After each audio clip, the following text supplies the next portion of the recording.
What if I told you that the most terrifying instrument of death in history, the guillotine, was created out of the highest humanitarian ideals? Its inventor didn't want to kill, he wanted to save.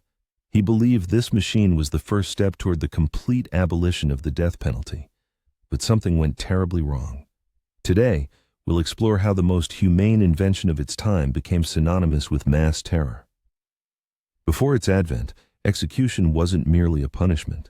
It was a prolonged, agonizing, and humiliating public spectacle. Breaking on the wheel, drawing and quartering, burning alive. To grasp this horror, one need only recall the execution of Robert François Damiens in 1757. For attempting to assassinate the king, his body was torn for hours with red-hot pincers. Boiling oil and molten lead were poured into his open wounds. Only then did 4 horses attempt to pull him apart. It was a state-sponsored theater of terror. Furthermore, the method of execution depended directly on your social standing. Nobles were granted a swift death by sword, a sort of VIP pass to the afterlife. Commoners faced the agonizing rope, but even this VIP pass offered no guarantee. If the executioner was inexperienced or drunk, the execution could turn into a bloody butchery involving multiple blows.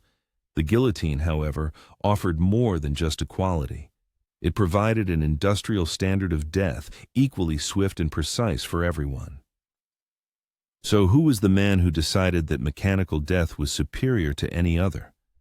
How did an idea born of mercy give rise to a machine of terror? And why did the inventor himself curse the day his name, accidentally and forever, became intertwined with his creation until the end of his days? That man was Joseph-Ignace Guillotin. He was neither a monster nor an engineer of death. He was a doctor, a progressive humanist, a member of the National Assembly, and a principled opponent of the death penalty. His philosophy was simple: to reduce human suffering. He was one of the first in France to champion smallpox vaccination, fighting for the nation's health. His obsession with painlessness was not a whim, but a vital part of his medical oath. On October 10, 1789, he ascended the tribune. His proposal was revolutionary. He didn't just want to equalize everyone before the executioner, he wanted to remove the element of torture from execution itself. And then he uttered the phrase that would become his curse: "With my machine, I will cut off your head in the blink of an eye, and you will feel not the slightest pain." His goal was threefold: eliminate pain, remove the shame of publicity, and make execution so swift and mechanical that it would lose its spectacle. But in response to his serious proposal, the hall erupted in laughter. To the deputies, the idea of a mechanical executioner sounded like a dark joke. Imagine yourself in his shoes. Around you is legalized barbarism, and you genuinely believe your technological solution is a step toward civilization. Would you press the green button to approve the project? This is a classic test of the cobra effect, where a solution to a problem generates an even bigger problem. This term originated in India. When authorities offered a reward for dead cobras, people started breeding them to collect the money. Similarly here, the cure for cruel executions proved worse than the disease itself. Initially, the idea was ridiculed. A mechanical executioner seemed absurd, even gruesome. But the logic of equality and humanity embedded in the revolution ultimately prevailed. Then, the law intervened. In 1791, a new penal code was adopted. Its third article stated, "Every person condemned to death shall have his head severed." This law, which equalized everyone, made the machine a necessity, as finding enough skilled executioners with swords was simply impossible. The law was passed, but there was one problem. Guillotin himself was a doctor, not an engineer. He had no idea how to build this machine. Creating the prototype of terror required a team of the most unexpected specialists. This team was led by surgeon Antoine Louis, who developed the blueprints. But assembling the machine required not just an engineer, but a master of precision mechanics. And they found him. It was Tobias Schmidt, a German harpsichord maker. A man whose hands created harmony was now assembling a machine of absolute silence. This was no clandestine project. The creation of the death machine was formalized as an ordinary state order. For the first working prototype, Schmidt received an official contract for 960 livres. Early prototypes with crescent-shaped blades constantly malfunctioned. They didn't sever but crushed cervical vertebrae. The machine was cruel and ineffective. And then, the most unexpected consultant intervened, King Louis XVI. He was passionate about locksmithing, and after studying the blueprints, instinctively understood the problem. Imagine slicing a loaf of bread. A straight blade will crush it, while a slanted one will cut cleanly. It was the king who suggested using a beveled blade at a 45-degree angle. He applied everyday logic to a state-killing machine. This was his personal contribution to progress, a brilliant and chilling insight. The king's idea worked flawlessly. Testing began, first on live sheep, then on humans, dead ones of course. Corpses for these scientific tests were supplied directly from Bicêtre Hospital. This wasn't barbarism, it was calibration. Each blade drop was recorded, speed and cleanliness of the cut were measured. Death was transformed into a data set, a cold, mechanistic debugging of the extermination process. Now, let's view this through Louis XVI's own eyes.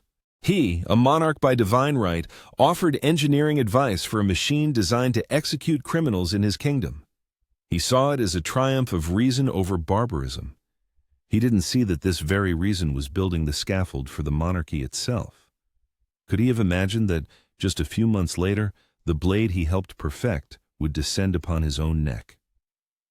On April 25, 1792, the machine was ready for its public debut. Thousands gathered in the Place de Grève. Its first victim was not an aristocrat or a political enemy, but a common robber named Nicolas Jacques Pelletier. The crowd expected screams, struggle, prolonged agony. They received silence and efficiency. A click, a whir, a dull thud. That was it. It was over in a second. People had come for a bloody spectacle, and they were shown a mechanical procedure.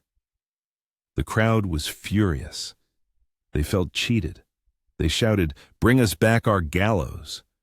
It seemed Dr. Guillotin's humane project had failed, unable to withstand public scrutiny. But very soon, Parisians would not only get used to this new form of entertainment, they would turn it into a cult. The crowd's anger quickly turned to enthusiasm. The Place de la Révolution became Paris's main theater, where people came with food, drinks, and children.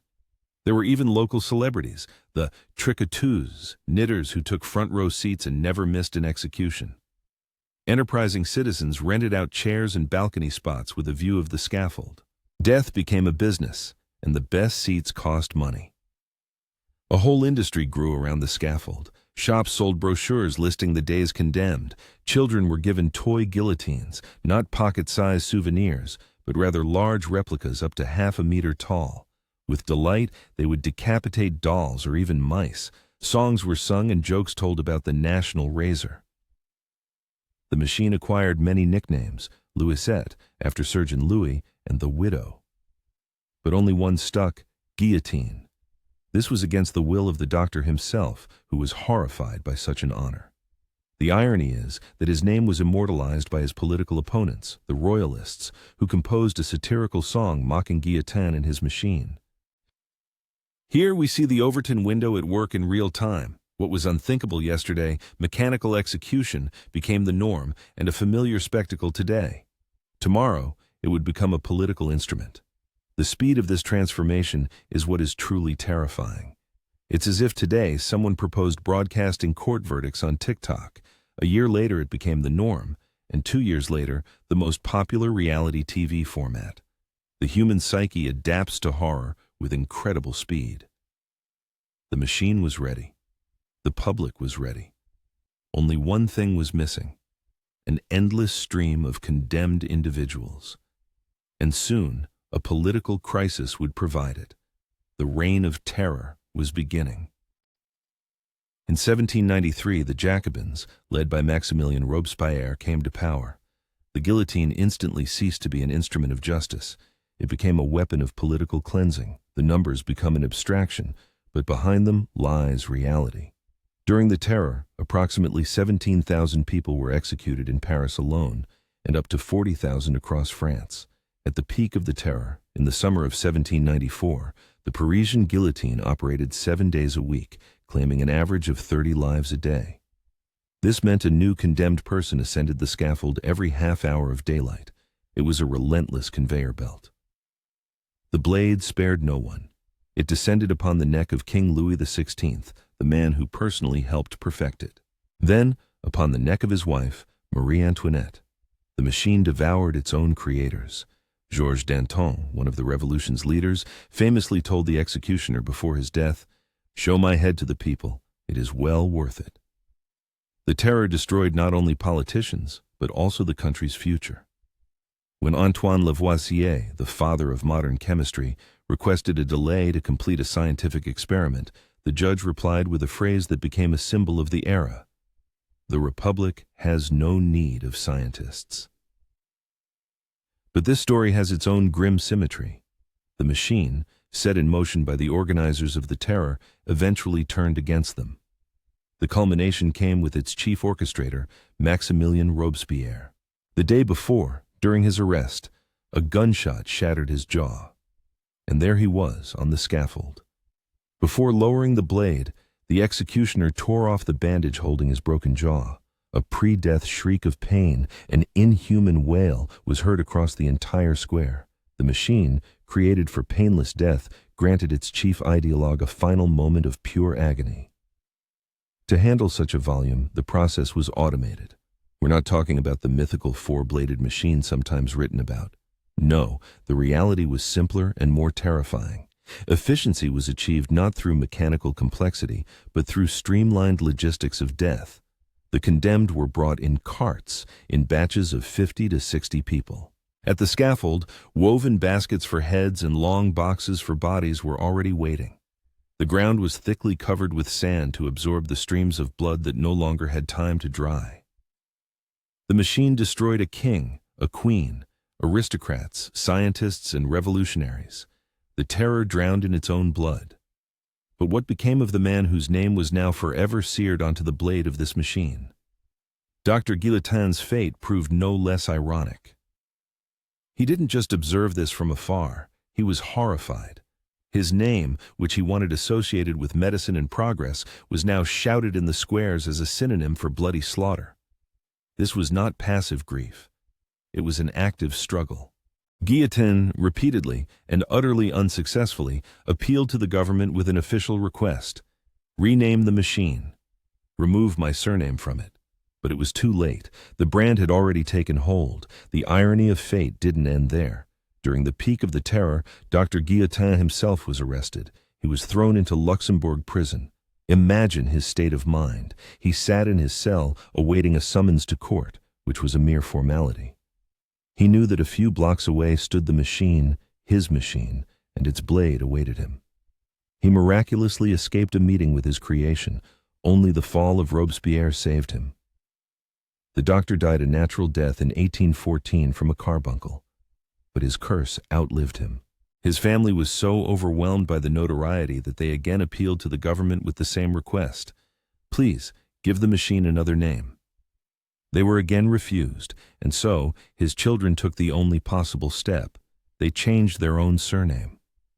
The name the doctor had wanted to immortalize with good deeds became so toxic that his descendants had to abandon it simply to live.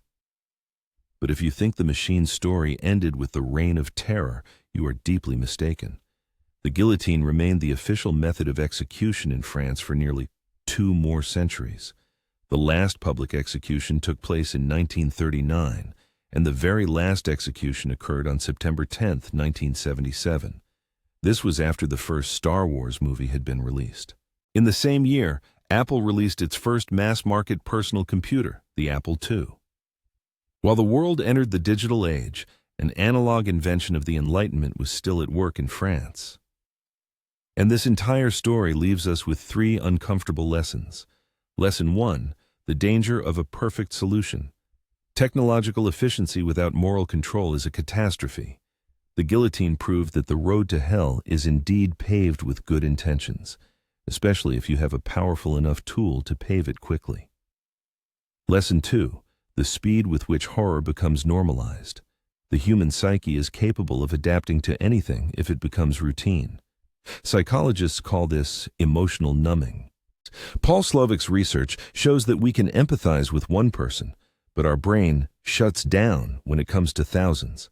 The French Revolution became the most extensive and brutal experiment confirming this effect. Horror lost its power when it turned into statistics. Lesson 3. A legacy beyond control. You cannot control how the world will use your idea or your name. Dr. Guillotine wanted to save people. History decided he would symbolize their mechanical destruction. So what was it at its core? A brilliant but distorted humane solution, or a tragic humanist's mistake that was doomed to fail from the very beginning? In the comments, write just one word that you think best describes this story: solution or mistake. Let's see which gets more votes.